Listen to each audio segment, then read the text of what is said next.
Buenas tardes, ministro. Muchas gracias por darnos la entrevista a la República. Son 8 meses que van a tener para hacer muchas cosas. ¿Cuál va a ser la prioridad en el ministerio? Bueno, muchas gracias. La prioridad de este sector sigue las líneas trazadas por el presidente de la República. La gran tarea que tenemos es recuperar en este corto tiempo que tenemos la confianza ciudadana. Creo que es el gran mensaje que nos deja las manifestaciones de los jóvenes, es que no están dispuestos a tolerar una vez más que la democracia sea afectada, que se afecte la institucionalidad democrática y que la corrupción finalmente continúe en el país. Entonces yo quiero en primer lugar reconocer el esfuerzo de los jóvenes principalmente, pero de la ciudadanía por recuperar una democracia que tiene hoy, creo yo, un nuevo contenido o un contenido mucho más claro.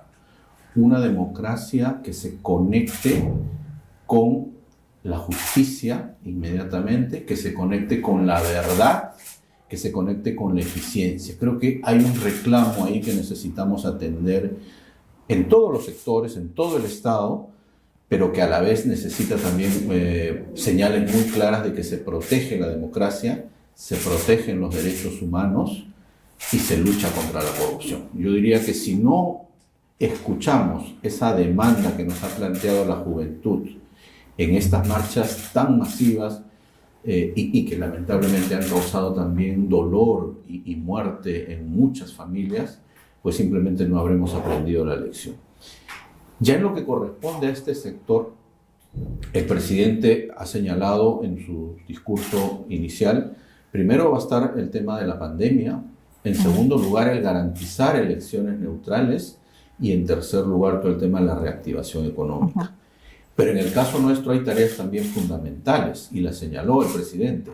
Una, en primer lugar, todo el tema de la lucha contra la corrupción y un fortalecimiento muy claro a todas las instituciones y órganos que tienen que ver con esta tarea. Él ha hablado concretamente de la Procuraduría, de la Fiscalía, tanto las especiales como las Fiscalías Anticorrupción, y de la propia Contraloría. Creo que tenemos que dar una señal muy clara en este tiempo de que estas tres instituciones trabajan con la suficiente autonomía para continuar y fortalecer la lucha contra la corrupción. Lo que nos ha ocurrido como país en estas últimas semanas tiene a la base un problema serio de corrupción. Y aquellos corruptos tienen que sentir que la mano de la justicia les llega y les llega pronto. Usted se ha reunido con el procurador hace poquito. Apenas llegué. Sí. Me reuní con Eso, por ejemplo, es una señal. ¿Cómo va a tener autonomía la Procuraduría? Sí. Yo mi primera reunión al llegar al Ministerio de Justicia y Derechos Humanos ha sido reunirme con el Procurador General, el doctor Daniel Soria, y expresarle el respeto a su autonomía, a la autonomía de la Procuraduría. Ese es un primer elemento central, un elemento clave, y por supuesto eso tiene que traducirse también en recursos para que puedan efectivamente ejercer su labor. Estamos trabajando, yo he recibido hace pocos días el sector, así que estamos trabajando sobre su demanda, la demanda que él tiene para justamente pueda tener los recursos y realizar su tarea en las distintas procuradurías que tiene a su cargo. Pero el mensaje es muy claro. Este gobierno garantiza la autonomía en la función de los procuradores del Estado. Hace poco renunció el procurador Amado Enco de la Procuraduría Anticorrupción, precisamente, alegando, parecía que era por un tema de que le habían dejado de lado en temas importantes. ¿Van a tener un trato especial con la Procuraduría Anticorrupción, que es, digamos, la más fuerte?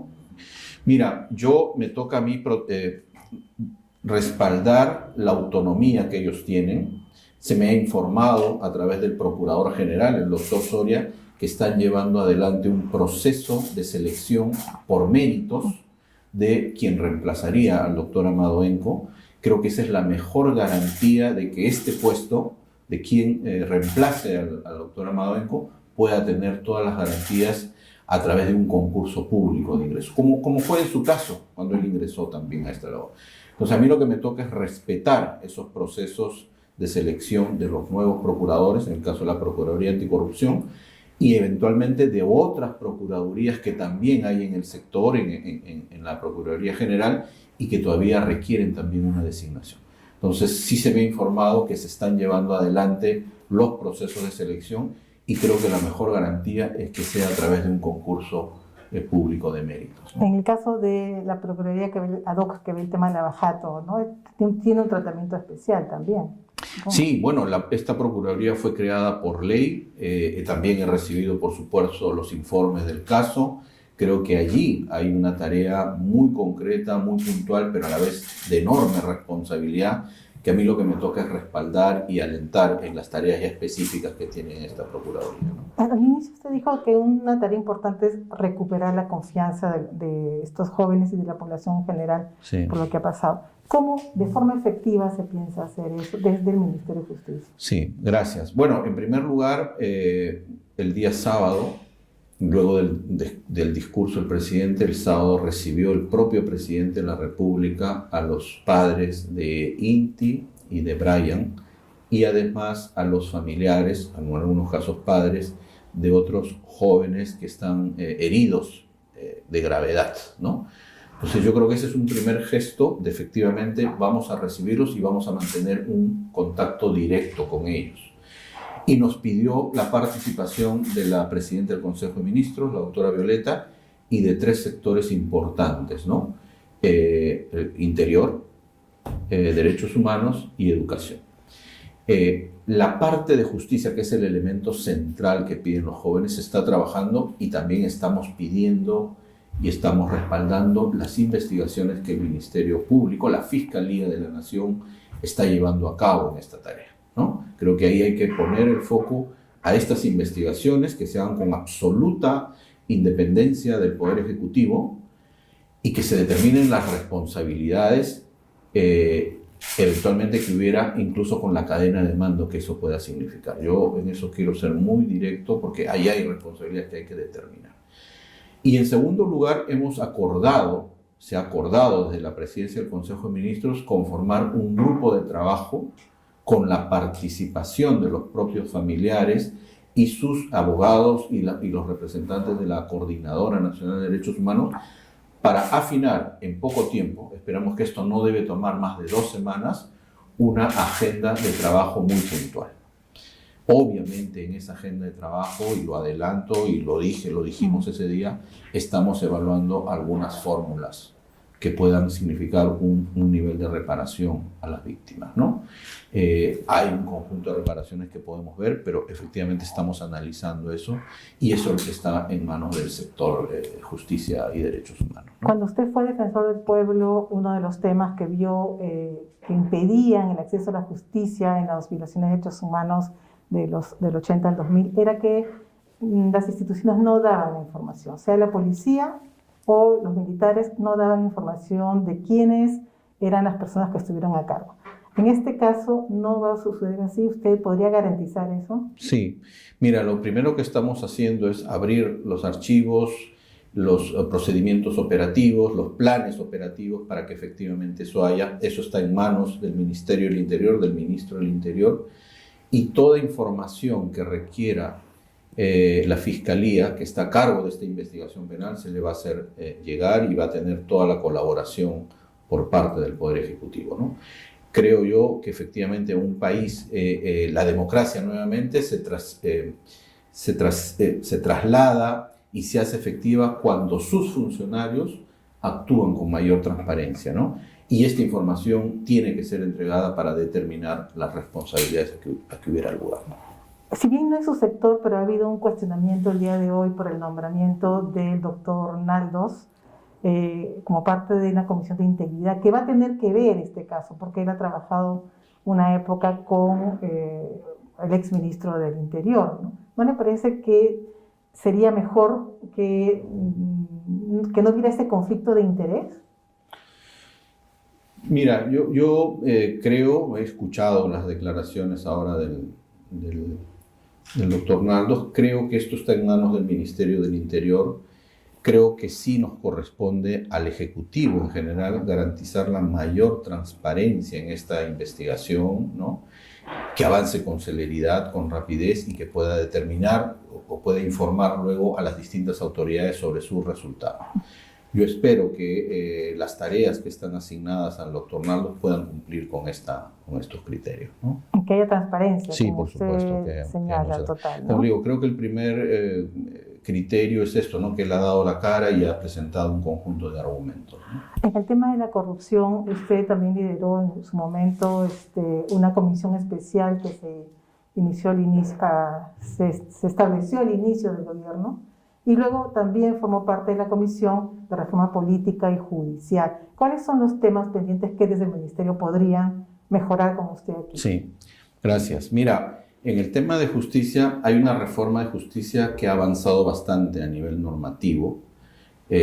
Para mencionar, se creó este Consejo Nacional para la Reforma de la Justicia en la que integraban todos los sectores involucrados del sistema de justicia, un representante del Congreso de la República y del propio Poder Ejecutivo.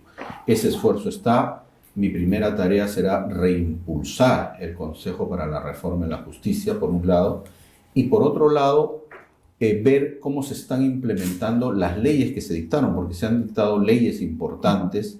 Yo diría que entre las más importantes, la creación de la Junta Nacional de Justicia, después del referéndum. Creo que ahí hay un trabajo que se está realizando y que hay que apoyar y respaldar. Normas que tienen que ver con el funcionamiento de determinados sistemas, el sistema, por ejemplo, para ver la ONP, los procesos no contenciosos. Creo que ahí hay un esfuerzo muy importante, también en materia de violencia contra la mujer.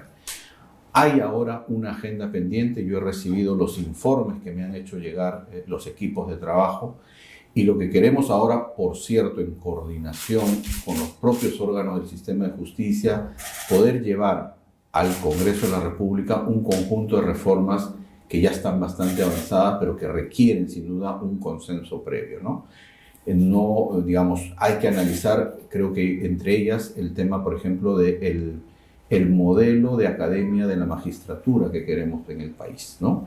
Ese tiene que ser un esfuerzo conjunto, tanto de la Academia de la Magistratura, la presidencia de la Academia de la Magistratura, como de los propios Poder Judicial y Ministerio Público, ¿no? Pero ese es un tema central. Hay otros que tienen que ver, por ejemplo, con qué hacemos con los jueces supernumerarios. Hay proyectos de ley que se han ido trabajando, pero la base de todo ese trabajo está en este Consejo para la Reforma de la Justicia que vamos a reimpulsar y retomar para que pueda, a partir del trabajo consensuado que hay en este Consejo, poder someter ante el Congreso de la República alguna normatividad nueva, ¿no? Confía en el Congreso de la República, por ejemplo, para ponerle un caso puntual, la declaración jurada de intereses, que fue un gran avance, pero ellos lo manejaron y ellos, por ejemplo, no están junto a todos los demás funcionarios, están en la Contraloría y cuando ellos decidan y como decidan. Mira, a mí me tocó personalmente proponer esta medida que en otros países se hace, es una sugerencia de la Organización de Estados Americanos, ¿no? O sea, es una norma que ha venido casi a fortalecer los procesos de transparencia en América Latina, ¿no? Y esos procesos de transparencia efectivamente se alientan más cuando se vinculan con lo que se llama ahora vamos a decir así, una digitalización mayor, ¿no? Un Estado que trabaja mucho más con las redes, con el Internet y logra entregar datos a la ciudadanía de manera virtual, ¿no? El Open Data, ¿no? El datos abiertos hacia la ciudadanía. Y yo creo que en general las declaraciones juradas de intereses efectivamente deberían tener un solo régimen para todos los funcionarios públicos, ¿no? Desde los más altos funcionarios de la República, ¿no? Congresistas, presidente de la República, Poder Ejecutivo, gobernadores regionales y todos los altos funcionarios deberíamos tener un solo régimen. Creo que hay avances importantes y creo que ahora de lo que se trata es de buscar que toda esa información pueda estar a disposición de la ciudadanía a través de, digamos, la red de información que existe a nivel de Contraloría y a nivel de la propia Secretaría de Integridad Pública, ¿no? Entonces yo creo que por ahí hay que unificar hay que coordinar mejor, hay que buscar que el ciudadano encuentre en esa información las herramientas para poder fiscalizar a sus autoridades, ¿no? Pero, ¿qué hacer si es que no entregan o ellos deciden cuándo entregan y cómo lo entregan? Sí, mira, los formatos de entrega de información son estandarizados.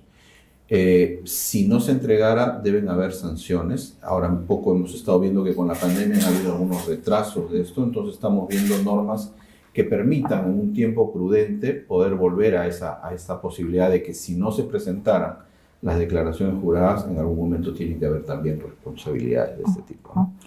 Usted, como ministro de Justicia, también es asesor jurídico del presidente, ¿no? Sí. Le pregunto esto, le digo esto porque queda todavía abierta, el Tribunal Constitucional no resolvió ni a un lado ni a otro, y queda la posibilidad de que un Congreso, este mismo Congreso, pueda presentar en algún momento, porque se le antoja, otro periodo de vacancia esta vez contra el presidente Sagasti. Usted, como su asesor jurídico, le recomendaría que presente alguna norma, de repente si ya no para él, para el siguiente.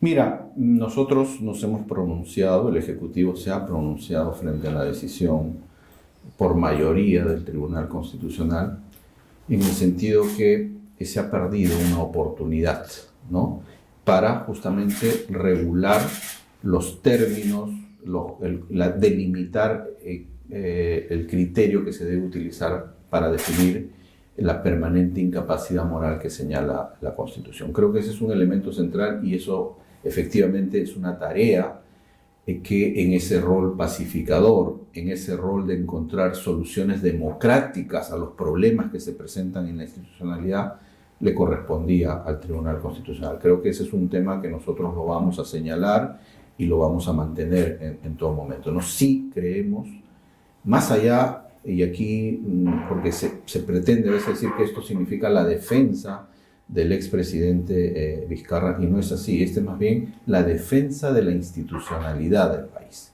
¿no? Creo que ese es el tema central. Entonces sí creo que pienso que correspondía continuar con este tema de definir y de delimitar los alcances de lo que significa la permanente incapacidad moral.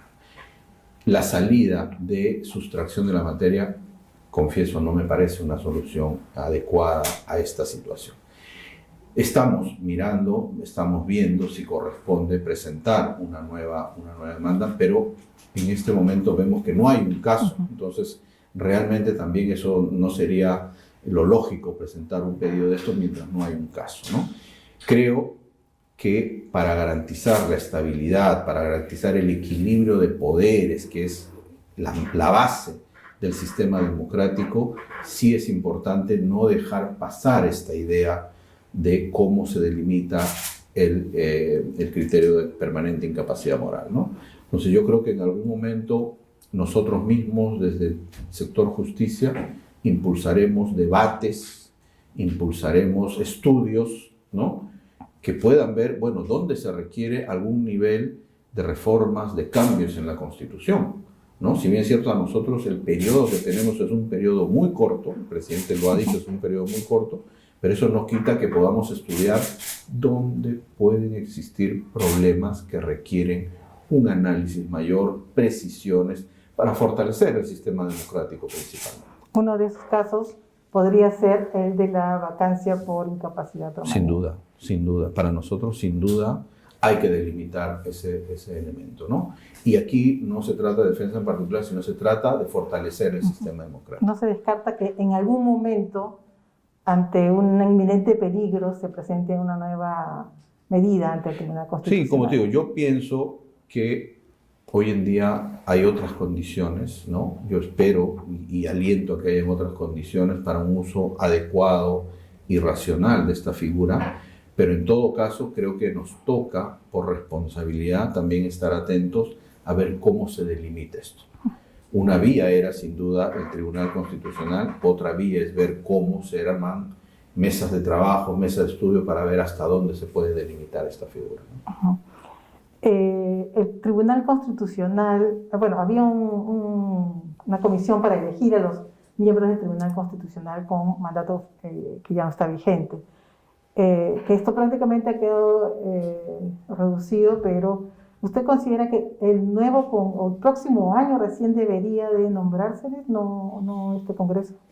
Mira, lo primero hay que reconocer que es una atribución constitucional del Congreso de la República la elección de los magistrados del Tribunal Constitucional.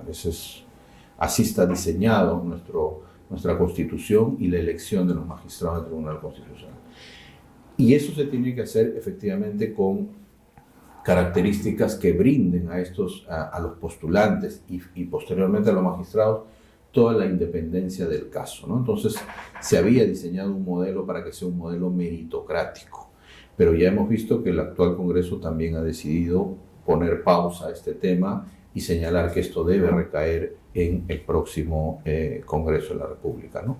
Lo único que creo que cabe ahí es invocar, exhortar a que el Congreso pueda efectivamente diseñar un proceso que efectivamente en el actual marco normativo brinde esas características de un proceso transparente, un proceso meritocrático y un proceso que garantice tener un tribunal constitucional que efectivamente merece el país, ¿no? Hay una sentencia pendiente a raíz de la pandemia del Tribunal Constitucional sobre el tema de los penales.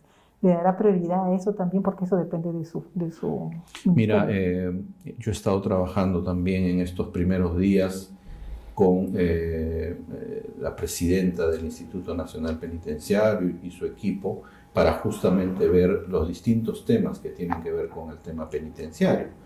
El primero, sin duda, ver cómo se está controlando la pandemia, que creo que será el tema central a partir de la situación que estamos viviendo. El segundo tiene que ver justamente con la implementación de esta sentencia del Tribunal Constitucional, y creo que han habido algunos avances muy puntuales, pero estamos trabajando en que efectivamente podamos atender esta sentencia en la que pide una serie de elementos que podamos llevar adelante, ¿no? Y por supuesto, dentro de ello, del proceso vamos a decir así, que el hacinamiento, que yo diría que es el problema central en los penales, podamos atenderlo con una serie de medidas que se han venido configurando en el último tiempo, pero que seguramente también podremos mirarlo desde ahora en adelante. ¿Y en 8 meses se podrá hacer? Porque construir más penales es imposible. No. Bueno, la propia decisión del Tribunal Constitucional es una decisión de mucho más largo plazo. Creo que lo que nos toca a nosotros es avanzar en las cosas muy puntuales, efectivamente que la pandemia no vaya a afectar a los internos y a los trabajadores penitenciarios, ¿no?, que han puesto realmente su vida en este asunto, y buscar que hayan las mejores condiciones para evitar que el rebrote pueda ser muy alto. Lamentablemente en penales han muerto muchos internos, 423 internos fallecieron en penales, es un número muy alto, y sin duda nosotros vamos a tomar todas las medidas para estar prevenidos. Yo diría que lo que nos toca hoy en día a este nuevo gobierno en materia penitenciaria es evitar que el impacto de un posible segundo rebrote no sea tan fuerte en los penales, y que los trabajadores penitenciarios tengan también las garantías y el apoyo a la labor que ellos desarrollan, ¿no? El 1 de diciembre debe entrar el Código Procesal Penal. Exactamente, en Lima, ¿no? Sí. Había un pedido de parte del Poder Judicial y Fiscalía que le hicieron al anterior ministro para que se postergue hasta marzo.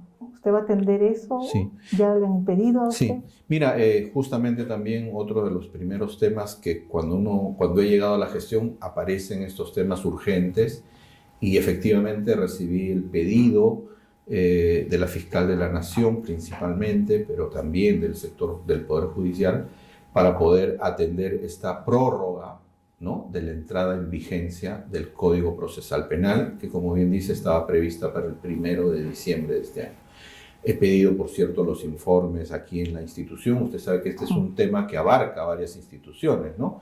Y dentro del Ejecutivo estamos Ministerio del Interior, Ministerio de Economía y Finanzas y el sector de Justicia, el Ministerio de Justicia. Lo sometí al primer Consejo de Ministros que tuvimos la semana pasada, el día viernes, y efectivamente hemos aprobado postergar la entrada en vigencia de acuerdo a la solicitud formulada por la fiscal de la Nación, ¿no? Y los informes técnicos que ya se habían manejado en este tema. Entonces, va a estar entrando en Lima en abril del 2021, ¿no? Ahí, como sabes, en Lima hay Lima Centro y Lima Este, entonces ahí hay una parte va a entrar en abril y la otra parte en mayo. Creemos que con eso se da también el tiempo suficiente, ¿no? Para que, sobre todo, el Ministerio Público, la Fiscalía, pueda adecuar, pueda tomar el tiempo suficiente para estar en condiciones de asumir esta enorme responsabilidad. Es prácticamente la única distrito judicial, ¿no? que falta asumir.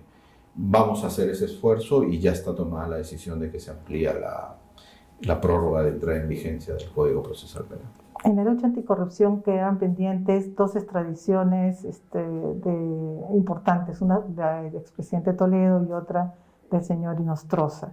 ¿Eso le van a fortalecer, van a contratar otros estudios? ¿Qué es lo que van a hacer? Sí, yo he recibido los primeros informes de esta actividad y sin duda mi primera decisión ahí es que vamos a acelerar lo que podamos, lo que esté en nuestro alcance, acelerar estos procesos de extradición. A nivel interno, a nivel de país, hay una serie de etapas, entonces en lo que le toca al Ministerio de Justicia va inmediatamente a avanzar con estos procesos y luego efectivamente hay otras etapas dentro del Estado peruano que tenemos que cumplir para luego que eso sea remitido eventualmente a los Estados Unidos o a España, ¿no? Dependiendo del caso, ¿no? Sea del señor Toledo o del señor Inostroza, ¿no? Pero tengan por seguro que tenemos la decisión de que esta es una tarea central también en mi gestión, ¿no? Cuando usted fue defensor del pueblo, tenía mucha cercanía con los familiares de las víctimas de violaciones a derechos humanos y hay también cosas pendientes con ellos, ¿no? Como la atención tanto en los procesos judiciales, con abogados, así como la búsqueda de los desaparecidos. ¿Cómo va a ver ese tema también? Sí. Bueno, yo vengo del ámbito de los derechos humanos y sin duda mi primera tarea es entrevistarme directamente con las organizaciones de víctimas. Tengo ya previstas reuniones para esta semana con AVIP, con la Confederación Nacional de Víctimas de la Violencia, ¿no? que dirige el señor Aronés, y con otras organizaciones también de víctimas para, de alguna manera, con ellos mismos directamente evaluar, conversar sobre sus agendas, las agendas, vamos a decir así, de la atención a las víctimas de la violencia, ¿no? que es una agenda importante, es una agenda también, hay que decirlo, donde han habido avances, pero también hay una tarea pendiente. Lo que yo quiero trabajar con ellos es qué es lo que podemos comprometernos a hacer en este tiempo que tenemos, con los recursos que tenemos y también con las demandas que ellos nos plantean. Me queda claro y conocerán que en mi labor como defensor planteamos esta ley de búsqueda de personas desaparecidas, así es que vamos a impulsar con las otras instituciones que esto pueda tener también un resultado importante, un plan claro de cómo va a ir avanzando este asunto. Pero efectivamente es una agenda que necesitamos atender. El lugar de la memoria de Ayacucho, por ejemplo, de La Hollada, que ha estado en un grave riesgo porque querían recortarlo. ¿Le van a dar prioridad, celeridad a eso? Sí. Bueno, yo ahí creo que es una tarea que debemos asumir. Ya tiene muchos años vamos a decir, de espera y creo que es importante que tomemos decisiones en el marco del Estado y que pueda eso hacerse una realidad. Porque se destinó ya un dinero. Ha habido recursos, sí, ¿no? Han habido algunas decisiones, pero yo creo que eso tenemos que fortalecerlo y tiene que ser un mensaje muy claro también de respeto por los derechos humanos en el país, ¿no? Ok, muchas gracias. Muchas gracias.